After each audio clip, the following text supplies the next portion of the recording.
Hello and welcome to today's webinar titled A Deep Dive into the For Our Future Indigenous Resilience Report. My name is Suzanne Sealing with the Climate Risk Institute, and I will be the facilitator for today's webinar. I will be available during the webinar if you run into audio or technical issues.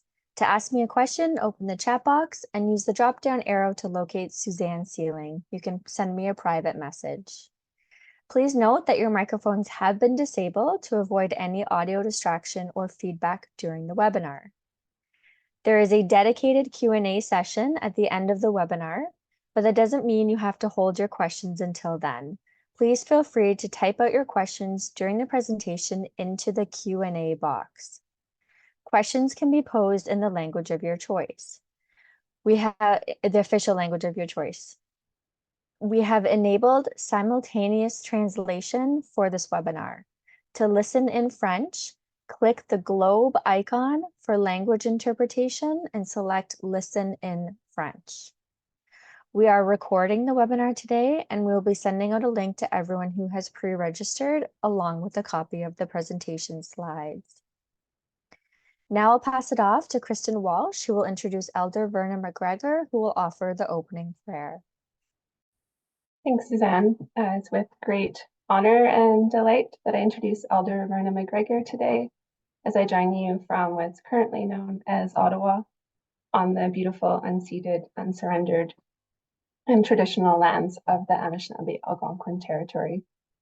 Elder Verna is from Algonquin community of Kitigan-Zibi, Anishinaabe, approximately 120 kilometers north of Ottawa. And I'd invite everyone to enter into the chat where you're joining in from today, if you feel comfortable. Elder Verna works at Minwashen Lodge, an Indigenous women's support center located in Ottawa.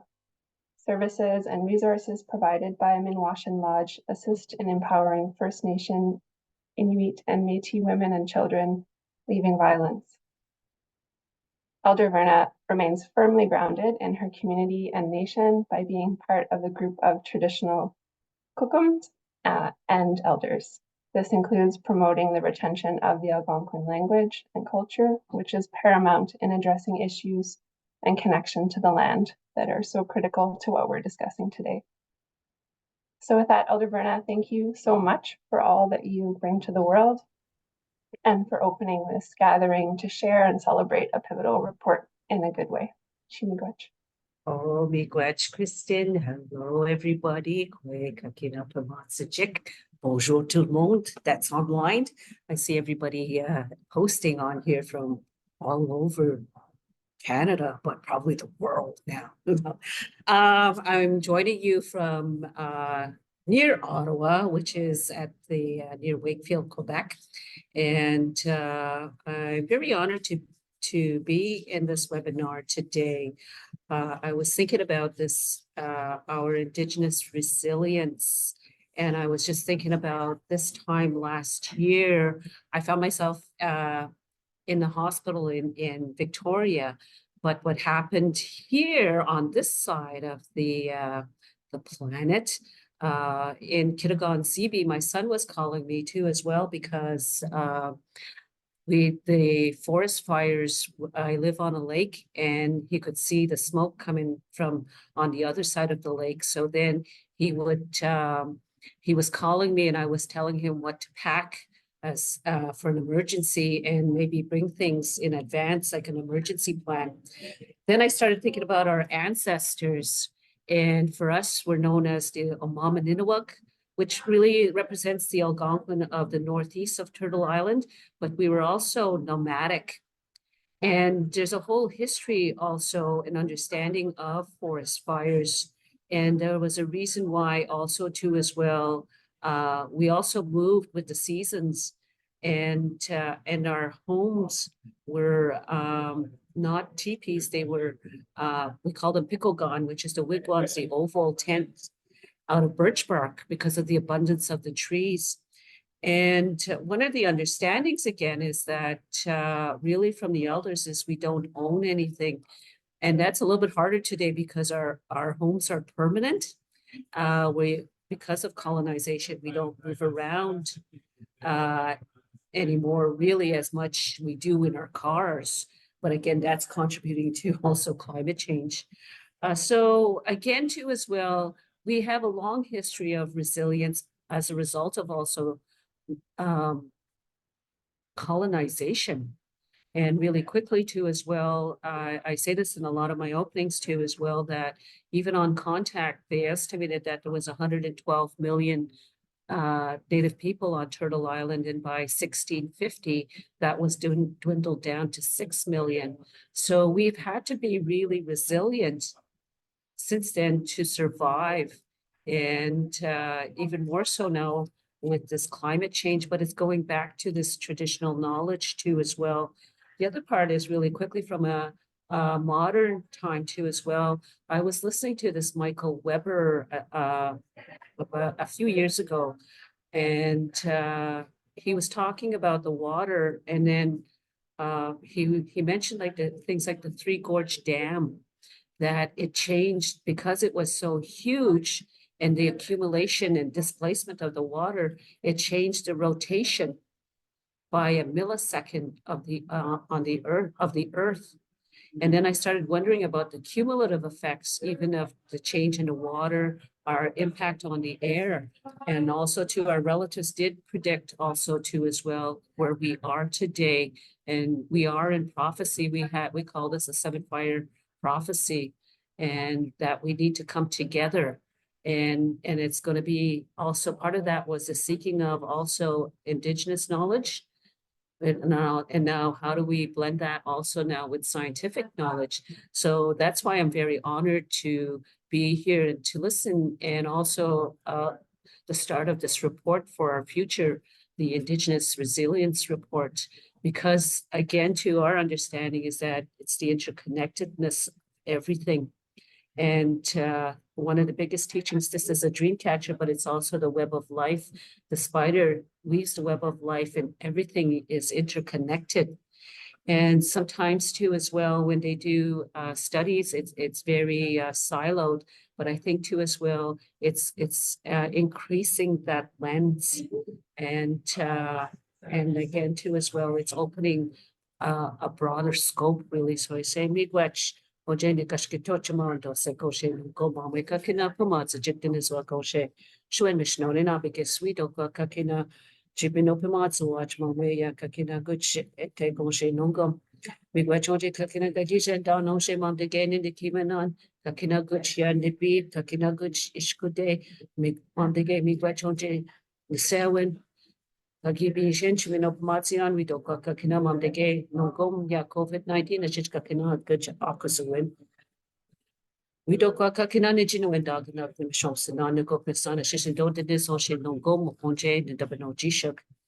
We do Kakina, Kakina Wessi, Sakakina Mitigo, Mishki, Mashkiki, Kakina Guch, Shwen Mishno, we do where we suggest the mob is a jig, Akus a jig, Kaye, does you be God with jig on she no gom.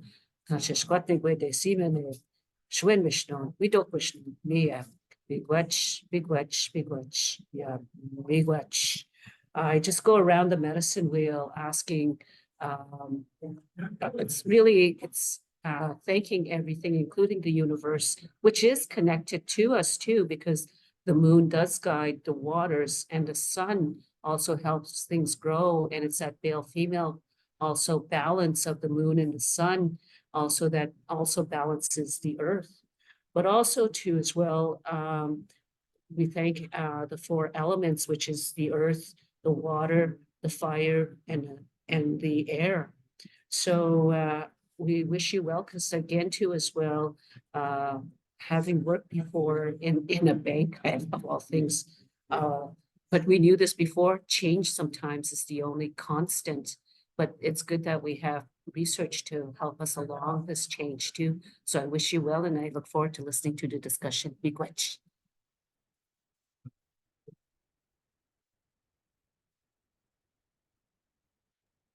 And back to you, Chris.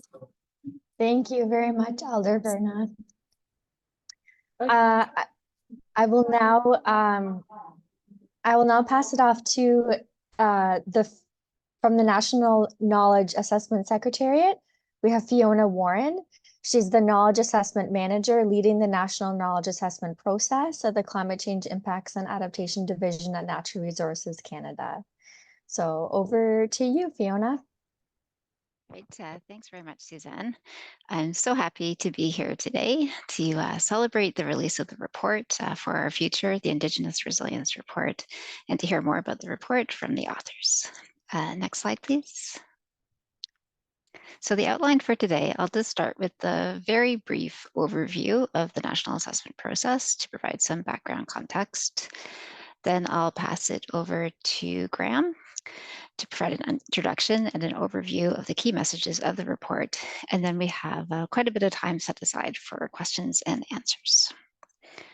Next slide, please. So when we talk about knowledge assessments or the national knowledge assessment process, we're talking about products, which are generally reports that we produce through a very rigorous process with a great focus on engagement. So these reports aim to be credible, useful, and decision relevant. And the key point is that they synthesize the existing knowledge on climate change risks, opportunities, and adaptation. They are by nature highly collaborative. So we work with hundreds of people from across the country to produce these. In the recent process, I think over 650 people were involved. The goals of our assessments are quite similar to those done at the international level, which are those of the Intergovernmental Panel on Climate Change. And that is to raise awareness of the key issues. But perhaps more importantly, they intend to provide a true foundation for decision-making. So they aim to be policy relevant, but they are not policy prescriptive documents. And another important element of the assessment processes is that they build capacity through the development process. And we have been leading the national assessment process at NRCan for quite a while now, for about 20 years. Next slide, please. So I'll provide a really quick overview of our current process. So we launched this process back in late 2016, early 2017. And I'm happy to say that all 6 of the reports produced under the process are now available on our interactive website, that's changingclimate.ca.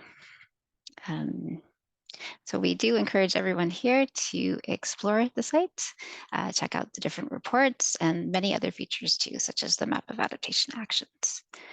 So the 6 reports were released over about a 6-year time span, starting with Canada's Changing Climate Report in 2019 and finishing with the topic of our webinar today, which is the For Our Future Indigenous Report. Throughout the process, 4 other reports were also released. That includes the National Issues Report, the Regional Perspectives, Health of Canadians in a Changing Climate, and then the Synthesis Report, which we released in December. So I'm not going to go into any more details on the process, but happy to answer questions during this webinar or anytime after as well. So just before I pass it over to Graeme, I want to acknowledge how much we appreciate his and Shari Fox's tremendous leadership on producing the For Our Future report, as well as all the incredible contributions of those on the author team and the graphic designers over many years. It was a multi-year process and many challenges, so thank you so much. We are super proud that this report is featured in the national assessment process, and we know that this groundbreaking work will help shape future climate dialogues here at home and internationally. So I'm really looking forward to the presentation today and the discussion that will follow. So over to you, Graeme. Awesome. Miigwech, Fiona, and Miigwech to Elder Verna for always starting us in such a good way, for, I think, sharing a little bit of the insight that we aspired to capture within the report itself, and really want to kind of honor and lift up the role that Verna and many others provided in the creation of the report. So Ani Bojo, Graeme Reed, Anishinaabe, Ottawa, Nonjaba, Anishinaabe, and Dow. Very honored to join all of you on an unceded, unsurrendered Algonquin and Anishinaabe Key, where I did grow up in Ottawa. I escaped for as long as possible, and have just come back for the 3rd or 4th iteration of me living and working here. my dad's side is English and Scottish, and my mom's side is German and Anishinaabe from the Great Lakes, and specifically from Wiikwemkoong. And I enter this circle with different hats, but I'm very privileged to be the coordinating lead author with my colleague Shari Fox, and really want to lift up the incredible contributions of the author team. Professionally, I work at the Assembly of First Nations and have been there for about 8 years or so. I wanted to just to kind of situate the report.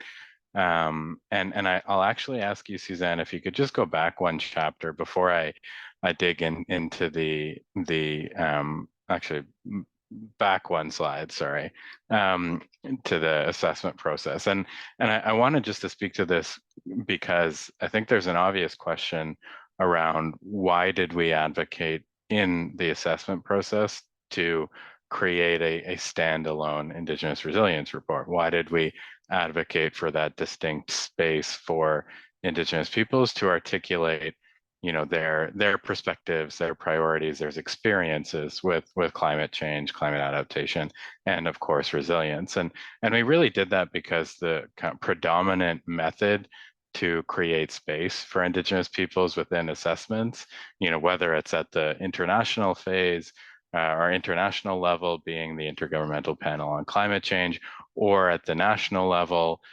being the knowledge assessment that Fiona helpfully summarized, or even at the local level, really the predominant frame has been to try to force Indigenous peoples, their rights, and their knowledge systems into what is effectively non-Indigenous processes.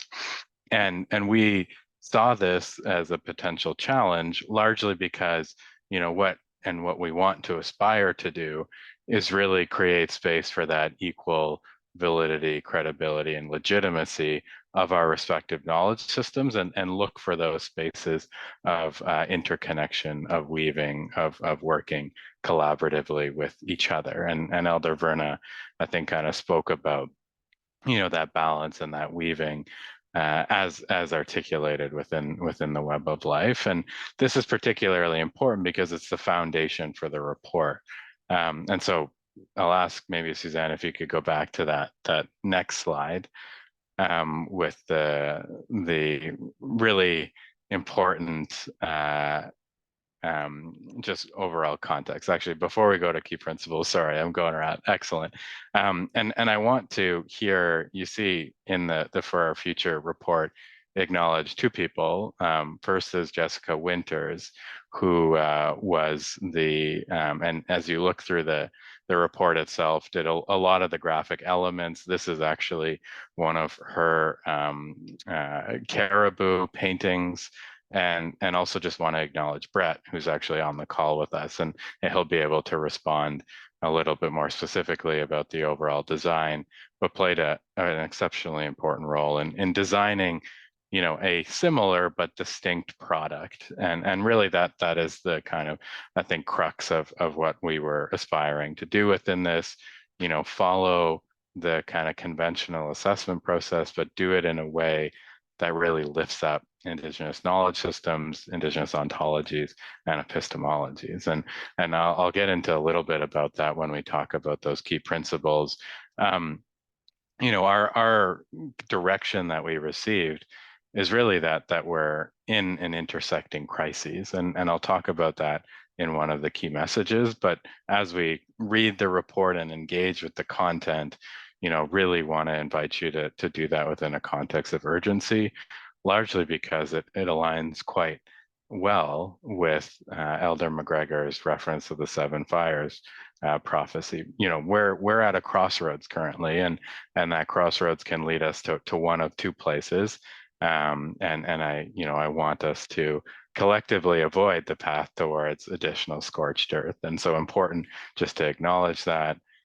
Important to acknowledge that really our intention here, and you'll see through the course of the document itself, is really to create a space, an opening space for Indigenous peoples, for First Nations, Inuit, and Métis to advance their own respective assessment processes. Like, this is really the first kind of step towards how are we appropriately representing the diversity of First Nations, Inuit, and Métis across the country, and their distinct cultures, languages, histories, governance, knowledge systems, et cetera, and really to create and lift up space for that ethical and equitable engagement with that. As was stated, our author team is almost entirely Indigenous.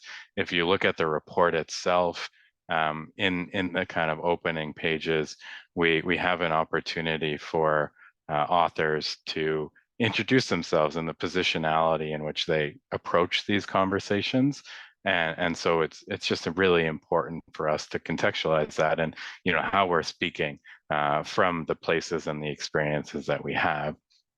The report itself has 5 key messages. There are 12 principles I'll talk about in a second. And there are also 14 case stories. And these case stories are important largely because they're the opportunity to engage with the solutions, the experiences, the proposals that First Nations, Inuit, and Métis leaders, citizens, governments are advancing on the ground and advancing in their respective communities. And that's particularly important largely because the way in which they often approach the problem is distinct. And we'll, I think, get to that as we talk a little bit through the key messages. So the next slide next slide, if you don't mind, is this notion of key principles. And before I get into the key principles, this is, I think, a really innovative approach to preparing assessments. In February 2020, the author team got together about 4 weeks before the health pandemic was declared and asked ourselves, what are those principles that we want to guide us in the writing and articulation of the report itself? And this is important because it starts to acknowledge that, you know, we're not talking about these things objectively. We're talking about these things from those lived experiences, that lived positionality. And what's often missing in the climate conversation is the unwillingness to engage within that positionality. And so how do we create space for the acknowledgement of those lived experiences, expertise, challenges, traumas, et cetera? And so really the key principles were intended to be the framework of how we as the author team are approaching the overall writing of the report as well as the content. So those 12 key principles include the notion of agency and lifting up the agency of Indigenous peoples, acknowledging the diversity of First Nations, Inuit, and Métis, and explicitly not trying to represent all of those distinct interests.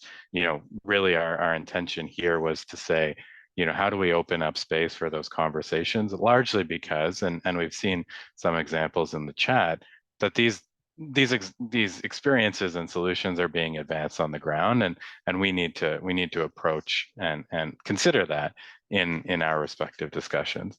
Hope and love was really about acknowledging the chain that we're in within our ancestors and then within our future generations, and lifting up the place of engagement within this space from that notion of hope and that notion of love for those and for all beings around us.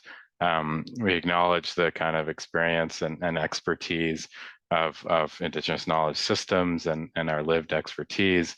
We look to center the importance of Indigenous-led approaches, and I'll talk about that in a key message. We acknowledge that climate change is a cumulative effect that is interwoven into that structural legacy of colonization and dispossession.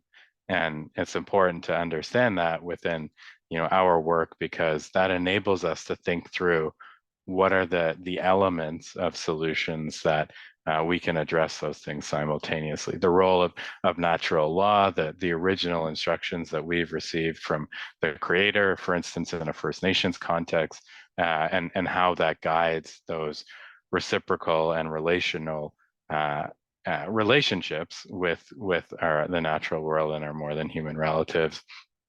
We acknowledge those relationships we acknowledge that we're coming from a rights-based approach, and that First Nations, Inuit, and Métis hold both individual and collective rights that are affirmed within documents like the UN Declaration on the Rights of Indigenous Peoples, as well as within original treaties. And really that's a foundation to how are we uplifting that governance and authority, the role of self-determination and governance, the need to take urgent action, and of course the role of lifting up not only the contributions of youth, but their active participation within the discussions that we've had. I'll also note, if you do read the introductory chapter, not only do we position these key principles, but we also talk a little bit about, our conceptualization of evidence, the methodologies that we've invoked within these spaces, and how we see this report in contributing to the overall national and international conversations on climate change, as well as the way in which we conduct climate assessments for our respective positionalities and roles. So with that, maybe I'll invite us to jump into our first key message. And I'll say, you'll notice that the key message structure is quite similar in each of them. So we have, and what we've intended to do in both the physical and the online version, really begin each of these key messages with a plain language summary. Like, how do we communicate what we're aspiring to do in a way that's accessible? The last thing we want to do is reproduce the elitism that is found often within the academy and how we approach and understand these issues. And through that, we then have an introduction, and then key pieces that speak to the overall key message. And so key message number one is really the transition away from a deficit-based approach towards a strengths-based approach in uplifting the role of First Nations, Inuit, and Métis in responding to environmental and climate changes. And so here it's Indigenous peoples have unique strengths for responding to environmental changes, environmental and climate changes. We've responded to those impacts before, and Elder Verna, I think, shared a concrete example of what Indigenous peoples, what First Nations have been using as adaptive solutions. Seasonal mobility is an adaptive solution. And so we have these examples of how we've responded to that environmental change, how we're responding today, and how we're proposing to respond in the future. And really that intention in centering those three different pieces was in order for us to then lift up the framing and articulation of that strengths-based approach.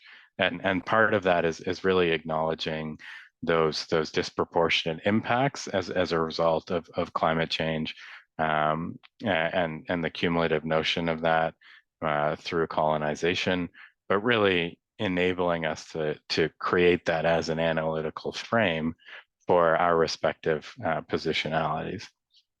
I will note that this, for many of the Indigenous authors, as well as the Indigenous participants on the call, like that these key messages, aren't incredibly novel, but they are, opportunities to reaffirm, what our communities have been saying on the ground, and how do we then see that framing within these national assessment documents. Also within that first message, our key message chapter, we have several case stories. We have the example of the Assembly of First Nations National Climate Strategy and the 7 priority areas. If you're interested, check that out.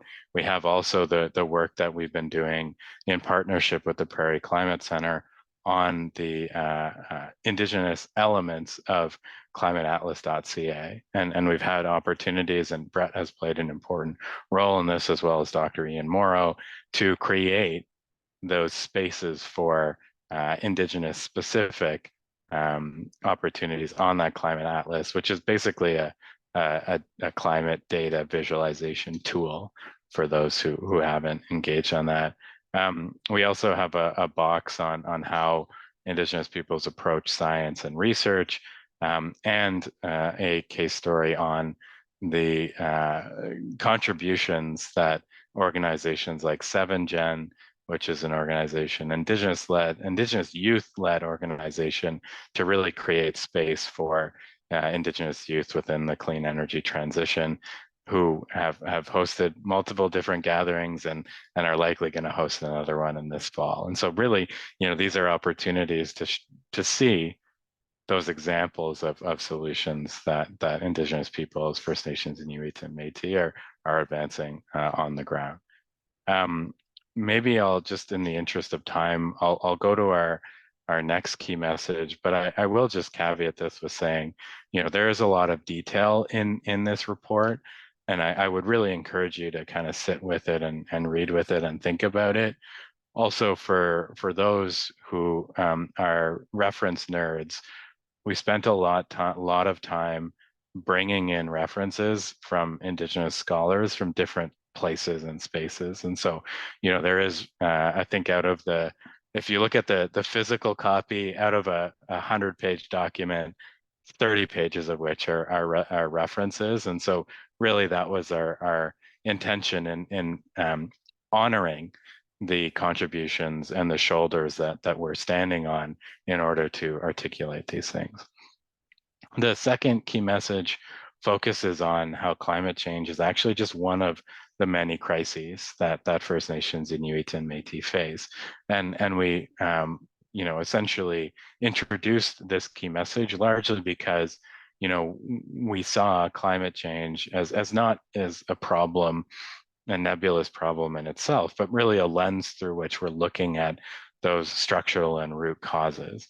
And so the impact of climate is really an acceleration to the crises that First Nations, Inuit, and Métis are facing, largely as a result of those structural legacies of colonization. And so we know that as a result, climate is a compounding impact on things like culture, our ability to be on the land, our ability to communicate through language, our ability to transfer knowledge, the ceremonies that we're developing, and the changes in the forest profile and the trees and our relatives that are in the forests, our identity, our health, and our well-being. And it's funny that we have on the picture just a fire. A very close friend of mine is from Fort Nelson First Nation, who are currently evacuated in the spring.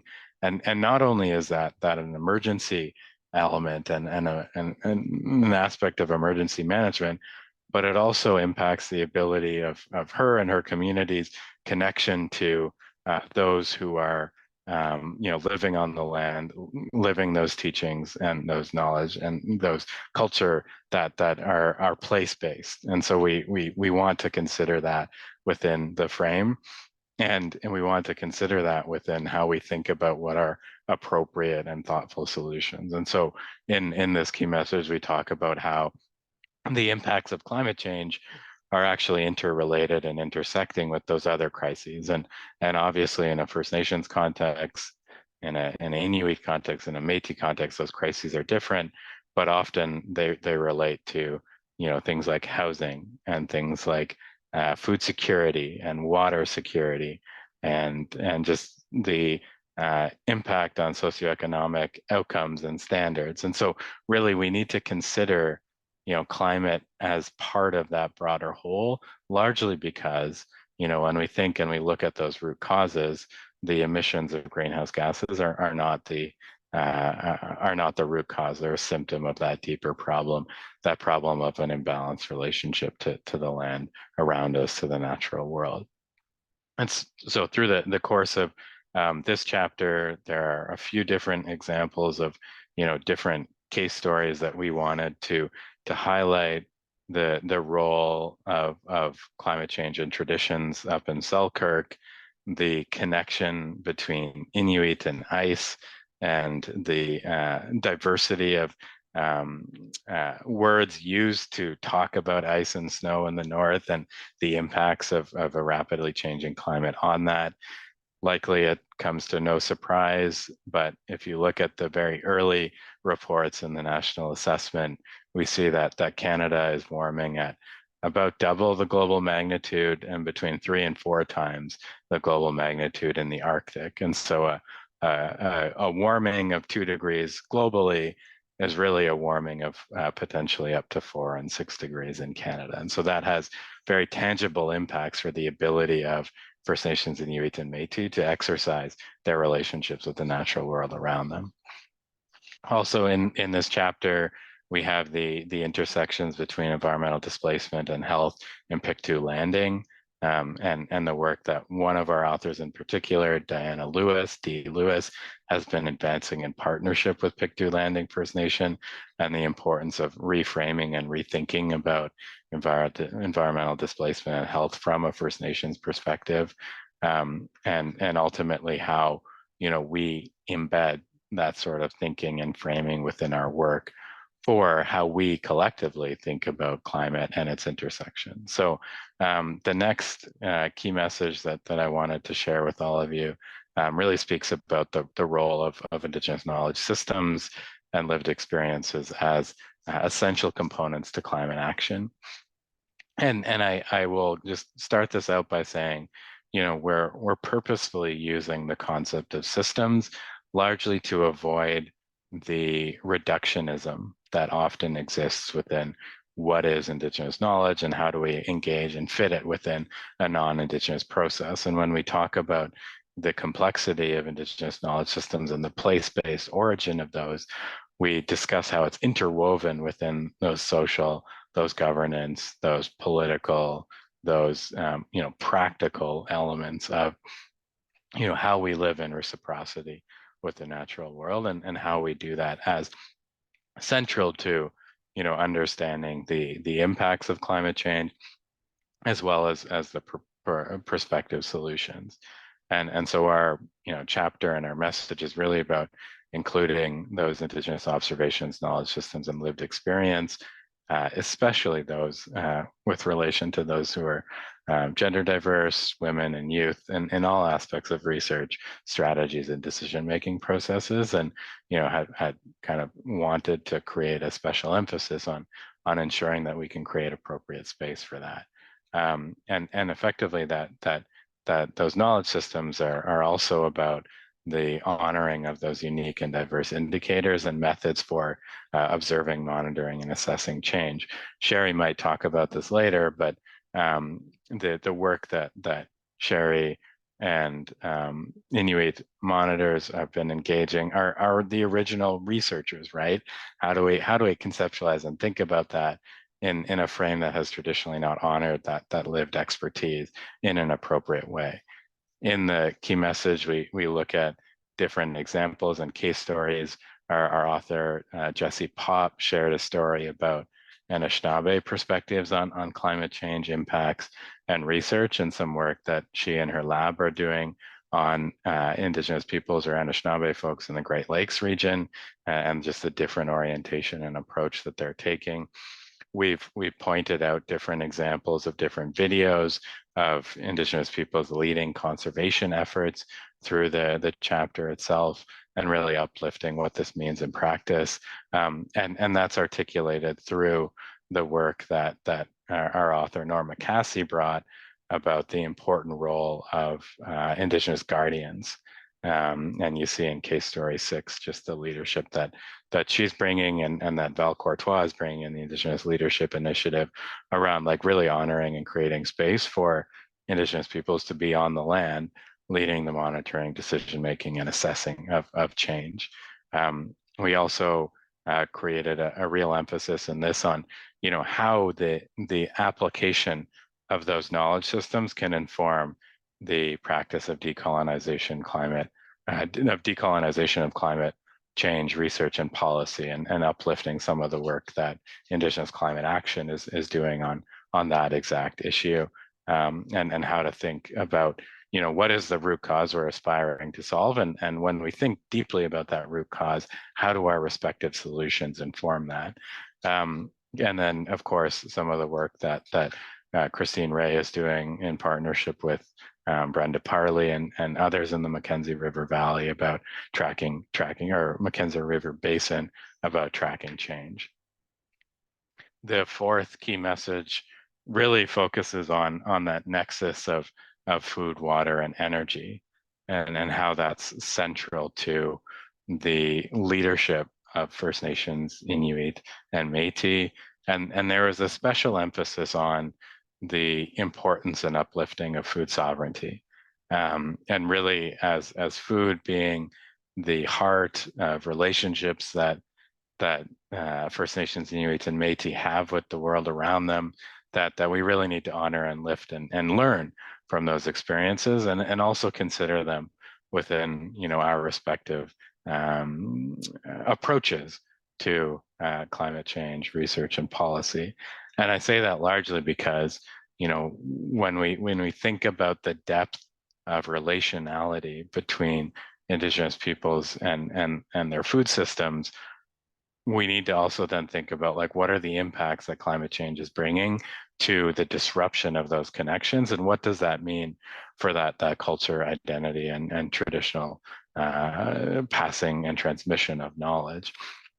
And that's really important because it reprioritizes and relocalizes our relationality to the world around us. And we added those notions of water and energy because of the connection of those basic elements of life. And Elder Verna shared, you know, those four elements that are central to that in our work. The water element, and sorry for going on a bit of a tangent, but always reminds me of something so incredibly thoughtful that Dr. Nicole Redford shared at a panel that I was on about, you know, our interconnection to the water systems that we're connected to. And she shared that, you know, humans are 70+% water, and that connection to water also is connected to where you're getting that water system and that water source from. And basically, she said it takes up to 3 months for your body to essentially exchange the water from wherever you're coming to the water where you're at.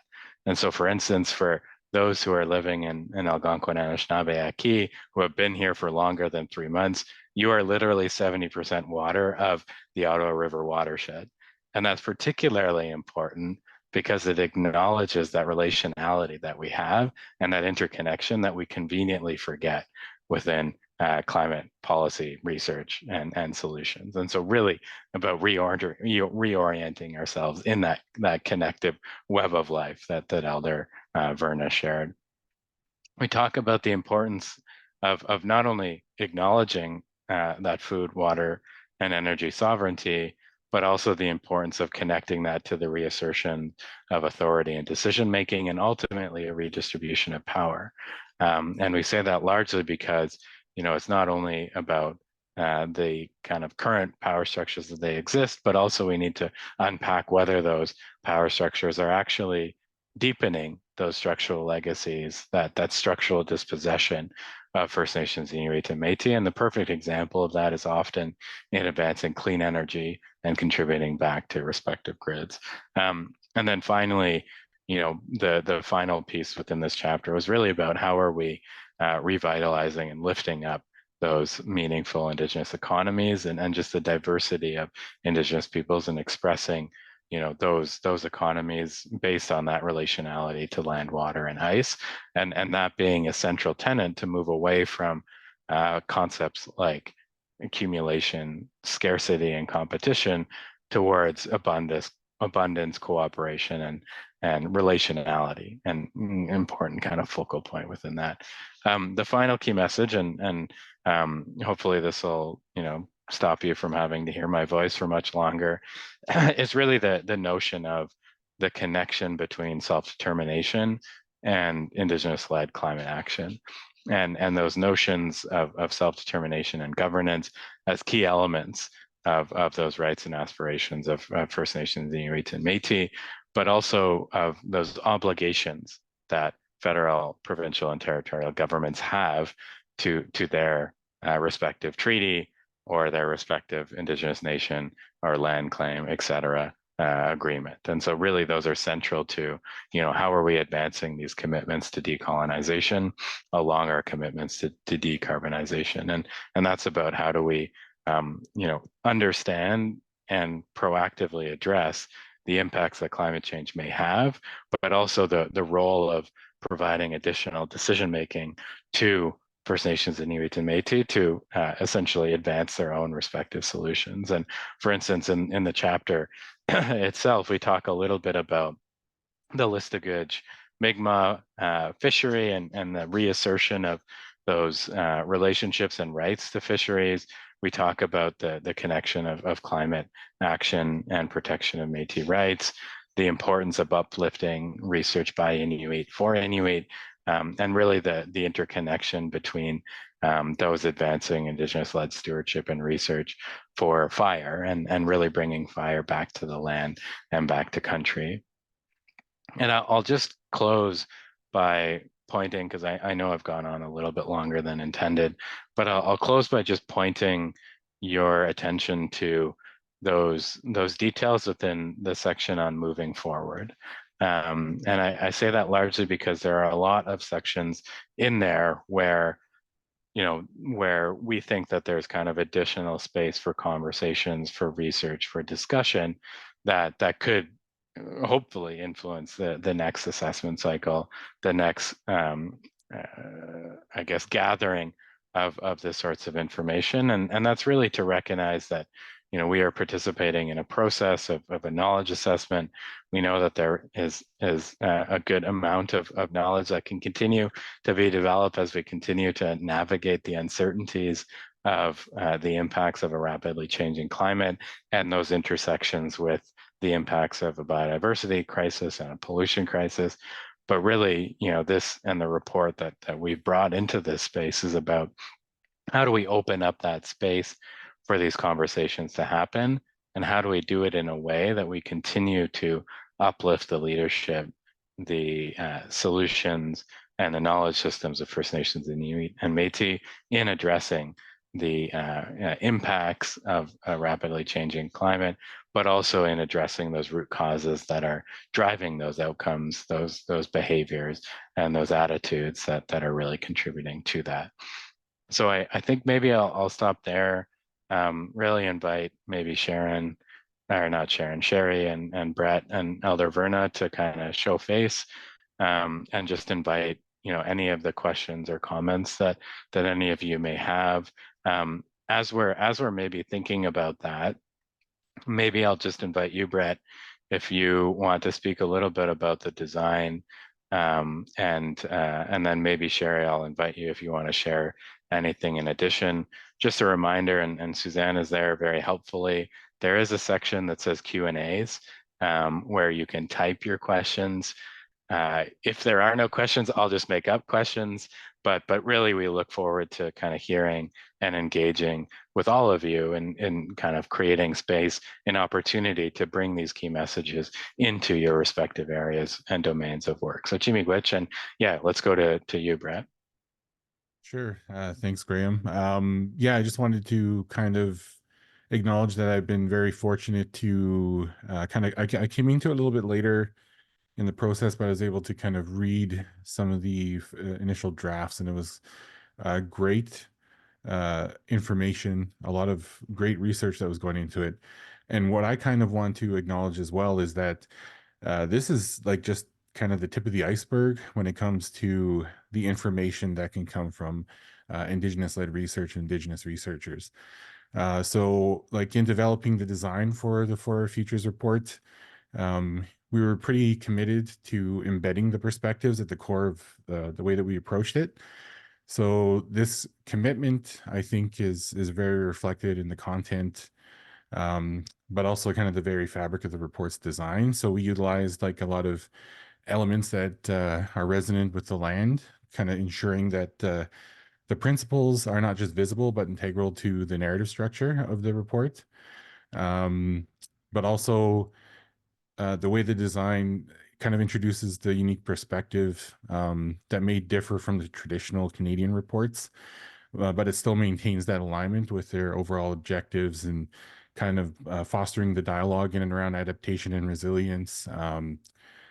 And so I think it kind of really highlights the dual approach and uniqueness of Indigenous perspectives in adaptation and contributing to kind of a more cohesive national discourse on climate adaptation. So I think that was something that we just really wanted to highlight with the way that it looks. So if you kind of recall the covers, when you go back to all of the reports that are part of the assessment, it looks quite different, but when you actually kind of think about the elements, there's an overall picture that is used in the background.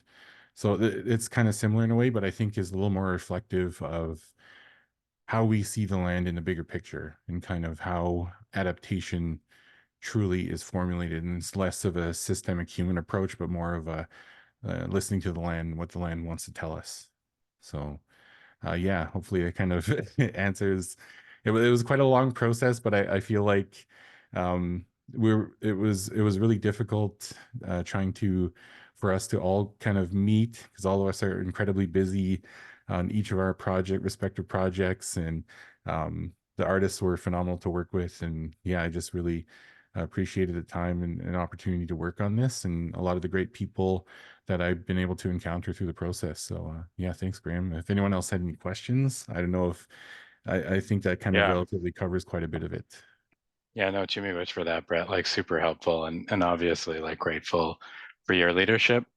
I'm gonna go to you, Shari, but I'm gonna read a question that maybe you can integrate into, your response, just about the work that ETAC is doing, and just the incredible thoughtfulness that you and those Inuit leaders bring to that. So feel free to just share your experience, but also just if you want to speak about a partnership of researchers and I'll say Indigenous peoples that highlight those lived experiences and expertise and the strategies for adaptation. Thanks, Graeme. Hi, everyone. Hi, Brett. Great to see you. Yeah, first, I just want to express my gratitude for being here and being part of this process. It's been like a huge privilege for me to be part of the project and get to know this team. I'll get to the specific question, Graeme, that you posed in a sec, but just some general comments to share. I just wanted to mention about process, so we can get into like the meat of the report. But what was really enjoyable for me was the process behind making this report. I've been part of other assessments, big science assessments before, and it was a really unique experience. I think partly because of the uniqueness of our team, but also what we went through. So like Brett mentioned, we had one in-person meeting off the top for this project, and then COVID happened. And like many of you, I'm sure the challenges posed by that, in addition to fires and other things over the years of making this report, were indeed true challenges. But what really hit me was how much this team took care of each other and how important that was through this whole exercise. So ensuring that we were doing like really rigorous quality work, but at the same time, there was deep recognition for what everybody was going through and respect for each other as parents, families, leaders. And I think that really led to an amazing outcome. I think in the product itself, but also a learning process in how you can do these things in a good way. So I really appreciate learning from that. I'm really grateful that Brett is here and talked about the art piece of this and the design piece, because for me, it was really inspiring as a researcher and trying to write and think about these big issues, being inspired by the graphics that we got to see and just the input of artists into the process. And one third thing, just again with process, was what Graeme presented early on, which was the identification of those key principles. That was one of like the very first things that we did as a team. So coming from different regions, First Nations, Inuit, Métis, different perspectives, different backgrounds with training, different kinds of scholars around the table, really coming together on a set of key principles that were our touchstone through the whole report. And like Brett said, even with the design, like how to weave that through, how to ensure that they flow through the report. So I just wanted to touch on those things because I think, like Graeme said, we really hope that this report, it is the first of its kind. We hope there are more. This was our attempt to kind of start that conversation, start this process for future reports, future exercises like this. And so I think some of those things I mentioned, it'd just be great to see how they could be carried forward into more future assessments. So things like the principles, how to include art, use art as a knowledge base, as a means of expression, of communicating these really important ideas and knowledge systems. So I just wanted to mention that. As for the specific question, so how do we bring different knowledge systems together? What are some examples of collaboration? So Graeme mentioned, I've been really fortunate working with the Itak Heritage and Research Center. It's in Clyde River, Nunavut. I'm one of the co-founders, and we've been around since 2005, working on many projects that tried to do this kind of work. And it's ITTAQ. You can visit our website to learn more about the specific projects. But again, as Graeme mentioned, hunters, elders, people in their own homelands, they are the original researchers. And that's what we focus on and recognize. They're experts in their own lands, and we can bring them together with visiting experts from other parts of Canada who have, different kinds of expertise, but maybe have a common question. So we've run projects looking at everything from sea ice to changing weather patterns to actually coming up with methods to study those things by bringing people together. And sometimes we talk about this in the context of how do you link Western science and Indigenous knowledge? But for me, that's kind of up here quite a bit, where it really comes down to the knowledge holders. If you can get, willing knowledge holders, even if they're from very different backgrounds, together, working directly, collaboratively, that's where we see some of the most exciting research happen and great outcomes. So I think we've got some specific examples of that. I know Brett and the folks he works with does too.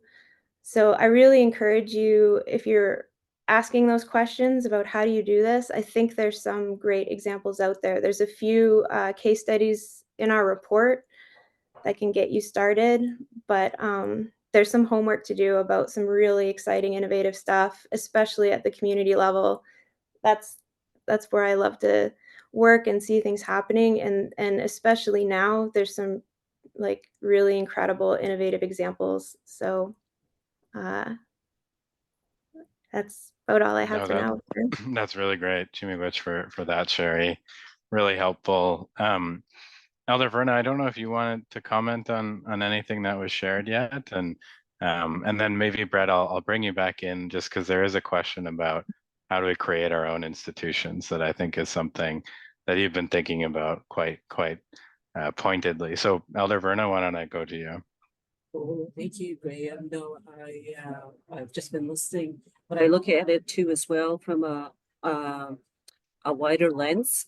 And first of all, too, when I attended the meeting a month and a half ago, I was impressed too with one of the stories Brett told me about, mentioned about the buffalo. And I think it's what it is too as well, as Shari mentioned also, and as well as yourself, Graeme, talking about the power of including artwork, the art, but also the power of story. And how do you bring together, one of my projects before was, I go back to this maple syrup, but our tagline was blending tradition with technology. And when we're talking about also like this Indigenous knowledge and science-based knowledge, I mentioned this last year in one of this panel discussion is that the scientific research is more quantitative, and the Indigenous knowledge is more qualitative, and it's blending both. And why I say this too as well is my son was part of this research last year with these scientists on the Ottawa River. And at first, the scientists just sort of brushed off my son and his friend who live on the land. His friend lives on the land. And then at the end, they were saying, oh, we should have brought him in at the beginning because we wasted a lot of time where he could have easily found like a better spawning beds in terms of catching the fish population. So it's knowing that the land base too, and the Indigenous people know the land even from also with oral history too. So, and what I mentioned too, and I got this also from my son too as well, where when you have science-based, yes, it's very data-driven, but this Indigenous knowledge or traditional knowledge was based on praxeology, because it's passed on from generation to generation to generation, because our survival depended upon it. And that was trial and error. So is the science-based research, where you develop a hypothesis and then you pick your coefficients and the study and your constants. So again too as well, how do you balance that as well? And before I close, I say, because I was with NACA this week, and I mentioned the MC, the Stan Wesley. I said, I thank him for a little video he did a number of years ago. He went up to visit his uncles in northern Ontario, and he made this video called The Dance Hall. And the dance hall, I thought the vision is our community hall and we're going to go dance. And but it started with a field with one tree in the middle of the field. And I said, what, that's not a dance hall. And then all of a sudden he stayed there with his uncles for 2 days, or on the third day, the grouse appeared. Then the grouse started to dance. And then the other grouse started to appear, and they did their dance. It was a mating dance. And the uncles said, this grouse, the grouse nation, have been coming here for generations. So if you look at this field, and if you don't know the land, you would just say, oh, it's only a tree, cut it down. But if you know the land, you'd know that that's an important tree for the grouse nation, and they use that as their dance hall. So that's where the this Indigenous knowledge comes in, because we're looking at also species extinction, the disappearance of other nations, not just human nations. So miigwech, Graeme, and thank you, Brett, and thank you, Shari. I think you did a wonderful, good work. Yeah, miigwech for that, Elder. Really important point. Brett, why don't I just go to you if you want to talk about institutions, and then there's kind of two sets of questions that I think we might try to respond to. But Brett, why don't I go to you?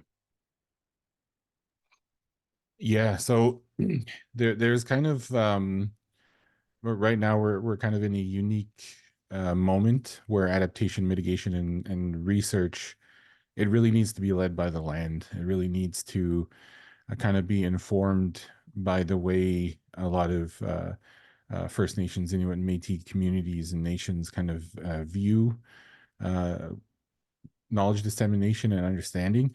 So like myself as a Gitxsan person, our epistemology kind of shapes our pedagogical practices in a way that doesn't silo streams of research, but rather uses each stream to make more informed observations and kind of looking to collective understandings. And with regard to institutions, I think there are many institutions who are trying to find ways to looking at, they use terms like integrating Indigenous knowledges. I don't like to use integration because to me it's the understanding that you're breaking something down to take elements and it no longer is what it is. I like kind of using the term weaving because you're still utilizing the overall laws and governance of those ways of knowing to make something different, make something better. I think for myself, I'm currently working on launching my own Indigenous Knowledges Institute that is not going to be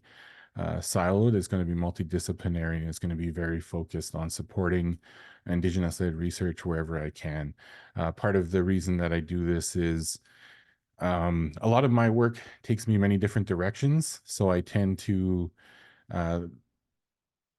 I do a lot of work, really. So I'm authoring books because I wanted to kind of focus on bringing different information to young people. I work on multiple reports and different research projects and special projects. I have an awesome opportunity working with the great team at the Prairie Climate Center.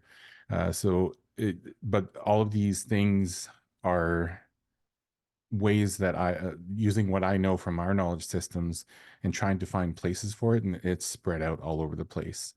So for me, I need a place and a venue to really bring everything together so I'm not working multiple jobs.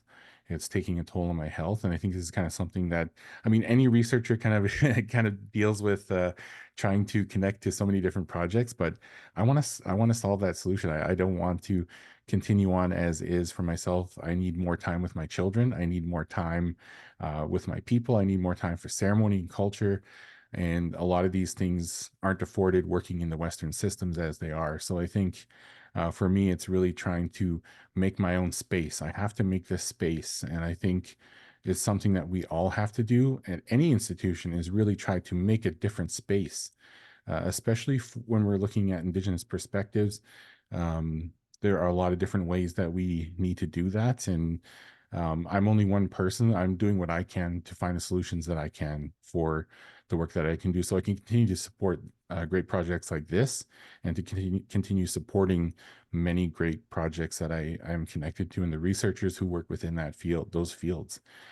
So I think when we look at institutions, we really kind of need to take a step back and kind of see what we are doing by taking a toll on Indigenous researchers. Because I honestly, I have to do 2 or 3 times more work, and I don't kind of get the same kind of compensation or connection that a lot of others are getting. And I'm making my own space so I don't have to do that anymore. And I think other researchers kind of have that same understanding.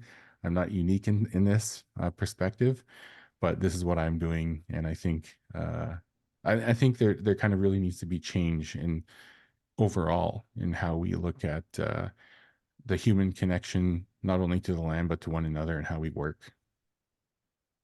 Yeah, miigwech for that, Brett, like really important point. And I want to touch on 2 things that were shared, and then I'll get to some more questions. But what you shared there like really reminds me of the framing that was introduced in something called the Reconnection Vision, which was a group that of First Nations youth up in the Yukon that really articulated that problem, that root cause problem really being that disconnection. And the solution really orients around that reconnection to ourselves as whole people. And kind of Brett spoke about that, but it's that transition away from the focus on the physical, mental elements of our bodies and our beings, to incorporate also our emotional and spiritual elements. And how do we acknowledge ourselves as whole humans, and how do we bring those whole humanness into our practices of decision-making conversations. And so there were some questions just in the chat about how do we process-wise think about this in, broader assessments? How do we think about this within the context of, for instance, the IPCC? And I think kind of Shari really provided an appropriate response to that. I will just add, like, part of the rationale of why we spent so much time on those principles was to do exactly that point of Brett. Like, how are we arriving into this space, and how is that informing, what we're aspiring to do, create, discuss, research, write, etc. Because absent that, we actually miss, and we're not acknowledging those parts of our identities and our beings, and we're missing ourselves. And so, like, that's like a really important kind of methodological innovation to think about as we go into these, these other spaces and places. And I'll get like slightly climate nerdy just for 30 seconds, largely because I think like the perfect articulation of this is how SSPs are being developed within the IPCC. SSPs are basically the socioeconomic scenario planning that are the main models of, what are we doing to bend down our curve to meet our climate targets? What's required?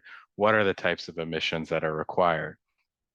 Nowhere will you see what are the assumptions underlining those pathways. And I say this is important, not because like we need to challenge those assumptions yet, but we need to understand that science is not objective and these pathways are not objective because they're informed by people with positionalities.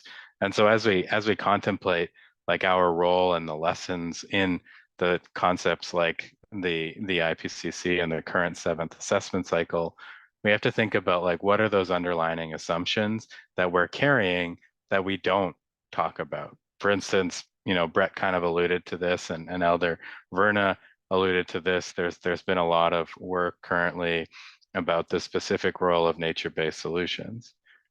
How we understand nature influences how we propose solutions. Is nature something disconnected from us? Are we a part of nature? If we're a part of nature, are all of our solutions then nature-based? How do we continue to create those like separation within our ideas and our mentalities that, are in my mind, like really influential for then how we propose solutions and proposals. And so, what I'd want to maybe say and maybe ask our kind of speakers, because I think there's a lot of different elements of this, but the one that I think might be the most important is like, where do we go from here, and what are the sorts of partnerships and things that other organizations should think about as approaching Indigenous peoples? And I'll start by just saying one thing. Indigenous scholars, and this is that like capacity difference that Brett kind of alluded to, like aren't there to contribute to your processes, right? And like I know that sounds like slightly potentially aggressive, but we do need to acknowledge that we're also in the broader context of recovering from the structural legacy of colonization. And what that means is that we're rebuilding our institutions, we're rebuilding our languages, our knowledge systems, our identities, and everything that we do is interwoven into that. And so we can't just go from that point of extraction, right? We can't continue that mentality of, oh, we just need Indigenous peoples to sprinkle into our process to, inform ourselves of that. We really need to say, like, how are we designing systems, processes, partnerships to ensure that we're actually equitably contributing to that goal of that, addressing and revitalization that Indigenous peoples are navigating. And we'll say like very outright, like it is very challenging to create and support Indigenous scholars, even within this process.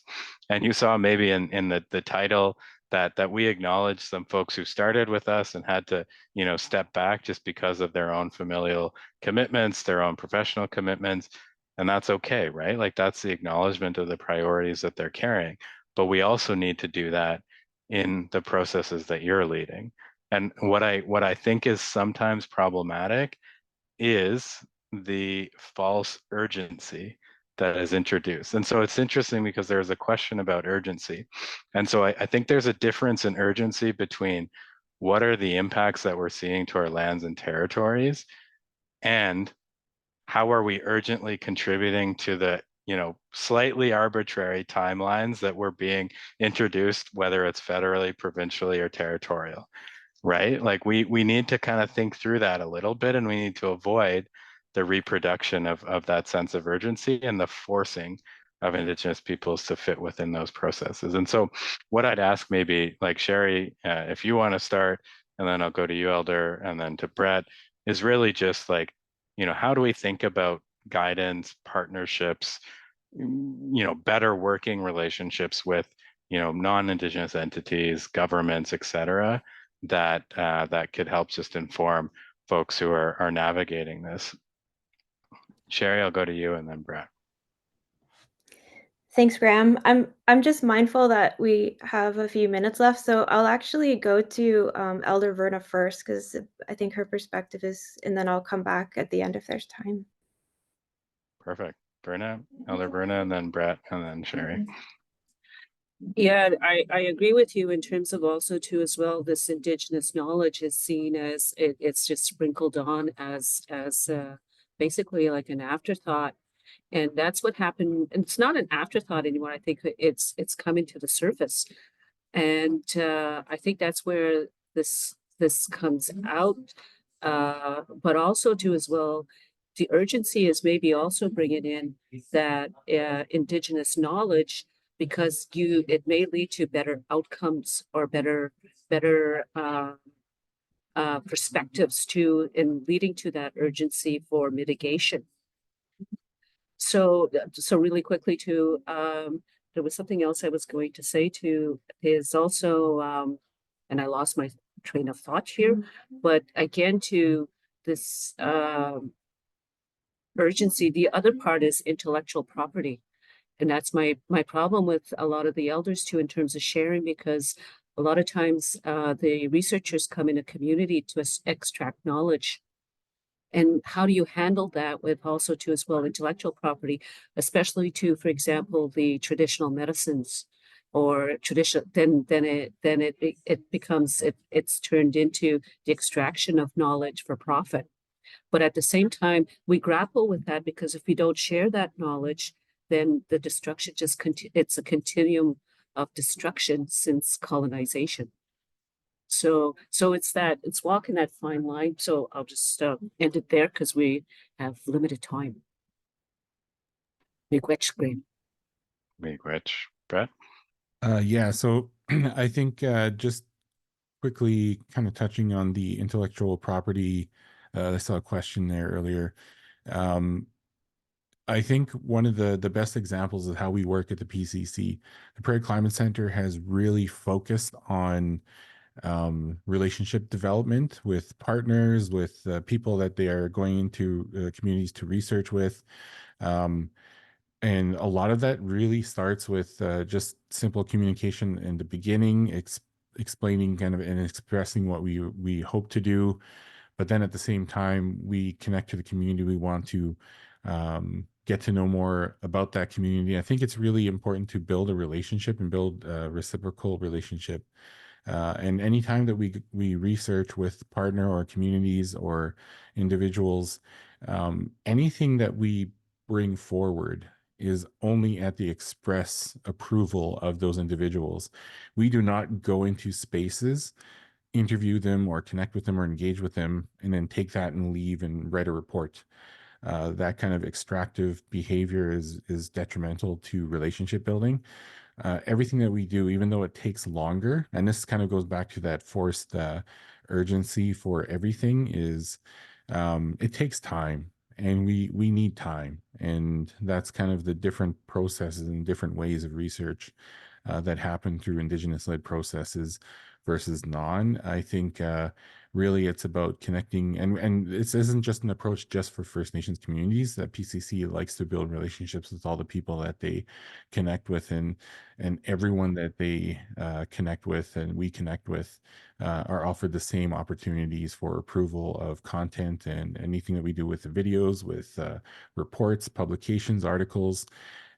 All of that is really just about that connection and relationship building. I think that's so vitally important, is just creating better rapport, and then also really taking that time, because it's important to try to get as much information that you can from people, and multiple engagements usually lead to better outcomes. Uh, Oftentimes we go to community the first time, just getting to know them, we get a little bit of information, and then we continually engage. And every time there's something new and someone has time to come away from it, from the meetings, think more on the things that they've shared, but also what they've learned. And it comes back more intuitive, I think, to the process. And I feel like they get a better grasp of what they can share, and they also see that we are genuinely wanting to connect with them. So relationship is hugely important to that, and what we provide to the people. Really great. Thanks, Brett. Shari? Yeah, I just really support what Elder Verna and Brett just said, and I would just add that in addition to the intellectual property piece and the relationship building, those are all super important points. Is just I'd raise resourcing. So there's a term that we use a lot, which is capacity building, and it's kind of always bothered me in a way, because I kind of fit it in with the deficit approach that Graeme mentioned is often used at the beginning, where we took a strengths-based approach in looking at our report. And I think there's so much capacity already in communities. I think for a long time, it's just in the history of research, for example, there wasn't an understanding of how to identify that, because all of the researchers, research questions, research priorities came from outside. But in so many instances, we have examples where communities have the existing knowledge, they have solutions, but they're not properly resourced. So I think it's, we're in a time now where we are seeing a shift. We have organizations in communities that are getting stronger, that are voicing their priorities and their capacities, but it's time to resource them properly and equitably so that they can achieve those goals and get things done on their own terms and on their own timelines. So I guess there were some questions in the chat about like, what can we do? So, if even just a basic start of listening and learning, and then trusting that people know, what they need for themselves, and resourcing them, to create collaborations to get things done. So I hope all of those fit together in some answer. No, really helpful point, Shari. And obviously, like, I think there are like layers of responses that we can bring to this, and like a lot of important questions. And to your point, Shari, like, it's interesting that, and this is like kind of an emerging area where like a lot of non-Indigenous organizations, governments, et cetera, are kind of grappling with these realities, whereas Indigenous peoples have been dealing with this for 150 plus years. And so there's a lot of, I think, opportunity presented in how are we creating thoughtful and long-term relationships with Indigenous peoples in a way that kind of acknowledges where they're at, in a way that acknowledges the history that they're currently living with, and contemplating like how can we learn from those processes that they've already participated in, but it might have been 10 years ago. It might have been 4 years ago. And so I think for those, for instance, for those federal public servants who are asking kind of questions about how to do this, how to think about financing, about 5 years ago, like putting on my AFN hat, we worked on like a meaningful best practices guide for federal governments engaging with First Nations on climate policy. The precursor to that was, how do we make federal funding more accessible for First Nations? And so, there is that kind of stuff that is, within the system, and it's just about how does that find its space into the rest of the conversations and ultimately the decision-making practices. And I'll say that, there's an important question that Clara kind of posed in the Q&A, really about like, why aren't these things, being considered at the level of decision-making? And I think the question that we have to ask is, how are we bringing them to those tables of decision-making, right? It's not that they're non-existent, it's that, we refuse to engage in that, we don't know how to engage in that, et cetera. And so, like, I guess the challenge for all of you is like, how do you think through creating ethical space for these conversations to advance in your respective areas? And it reminds me of, this kind of teaching that an auntie of mine shared with me. It's really, we have to acknowledge our concentric circles of influence, right? We have ourself, and truth needs to come before reconciliation, obviously, and we need to be truthful with that history. We have our families, our communities, and our nations. And how are we, essentially engaging within those spaces to bring these messages into those respectful spaces? So with that, I think we're basically at time. Just before I go to you, Elder, I'll just ask you, Suzanne, if you could put that last slide up again. And I do just want to encourage folks to kind of read the report, engage with those different case stories. Many of you have kind of alluded to the fact that essentially the next scoping workshop is starting and the next cycle is starting. And so conversations as to, how do we move this forward in the next iteration? I think there's a conversation to be had around, like, how are we informing decision making, and how are we acknowledging that decision making is very rarely rational? We're rationalizing, and the unfortunate element is that rationalization is not through the eyes and relationship with the land around us. So I think it's really important to kind of consider that. Brett, Shari, any kind of quick closing thoughts that you wanted to share before we go to Elder Verna for closing us in a good way? Yeah, I just answered Charlie's question about my thoughts on kind of where this can lead. I just mentioned, right now we had a very good opportunity that for our futures can be kind of like a good pathway, and the next round of assessment could be shaped around the For Our Futures report. And I really believe that including Indigenous perspectives can offer a better framework in how the country approaches adaptation, which is vitally needed given all of the things that are currently happening with regard to changing ecosystems and watersheds. So yeah, that's hopefully that it becomes reality. Yeah, thanks, Brett. And just quickly, I would say, like, for future reports, what was really exciting, especially toward the end of our report process, was to see how we're in a time of even more and more Indigenous scholars coming up, Indigenous students, more recognition for the value of knowledge of Indigenous guardians, hunters and harvesters. Because these reports are based on existing research, we saw a real uptick trying to keep up with more Indigenous publications near the end. So just to say that hopefully as we move forward and with future reports, next reports, hopeful that there's even more and more of that kind of work to draw on and emphasize and get out there.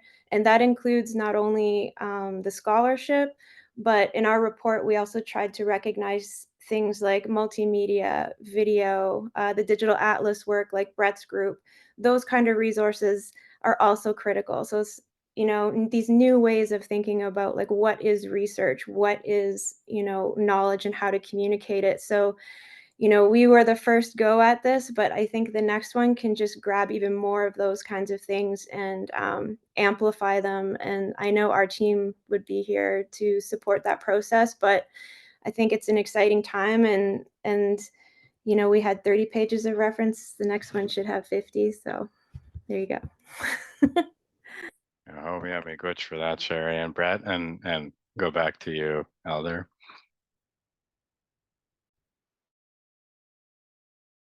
Mute myself. I have to unmute myself, so I'm just going to close really quickly. But I have a little story from last week. My son went to visit Pinook in our community, and he's a canoe maker. And he was talking about going to their favorite place, their special place in the park. And because the trees are there's so few birch bark, white birch left. So they got there and they said, you know, we're going to only take one tree because we only need one canoe because we want to leave our save our space. And that's what they did. And he goes, but the next year we went back and it had been clear cut. So he goes, we were adhering to our ancestors' teachings to take only what you need. But now we're in a modern system where they just cleared out everything. He goes, I don't know what the middle ground is. But then that's a cumulative effect too, as well, with this climate change, that we can't do status quo. And sometimes too, as well, the jurisdiction may need to be looked at between the federal, provincial, and even municipal. And where do First Nations fit in terms of also jurisdiction? Because it's the cumulative that counts now. So on that note, I say miigwech kakina ojeki pimachiwe goje mawe mazanate sejikan.